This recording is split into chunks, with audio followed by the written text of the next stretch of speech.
జనసేన అధ్యక్షులు పవన్ కళ్యాణ్ గారు, అలాగే తెలుగుదేశం పార్టీ జాతీయ అధ్యక్షులు చంద్రబాబు నాయుడు గారు, చంద్రబాబు నాయుడు గారి అద్దె ఇంట్లో, అద్దెలేనా సొంతిల్లా, లింగమనేని వారి ఇంట్లో సమావేశం అయ్యారు, భేటీ అయ్యారు. వాళ్ళు భేటీ అవుతూనే ఉంటారు, నా చిన్నప్పటి నుంచి భేటీ అవుతూనే ఉన్నారు. కానీ ఏది తేలదు, అవ్వదు. అసలు పవన్ కళ్యాణ్ అనే నాయకుడు ఎక్కడి నుంచి పోటీ చేస్తాడని తెలుసుకోగలిగారా? చంద్రబాబు నాయుడు గారు కుప్పంలోనే పోటీ చేస్తారా, మరోటి పోటీ చేస్తారా తెలుసుకోగలిగారా? అది తేలేది కాదు, మునిగేది కాదు. ఈ లోపల మేము సిద్ధమయ్యాం, యుద్ధం కూడా అయిపోతుంది. వైఎస్ఆర్ కాంగ్రెస్ పార్టీ గెలిచి అధికారంలోకి వస్తుంది.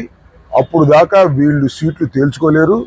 సీట్లు కన్నా ముందు వీళ్ళు నోట్లు తేల్చుకోవాలి. పవన్ కళ్యాణ్ గారు నోట్లు తేల్చుకుంటే తప్ప సీట్లు తేలనటువంటి పరిస్థితి అనే విషయాన్ని దయచేసి గమనించండి.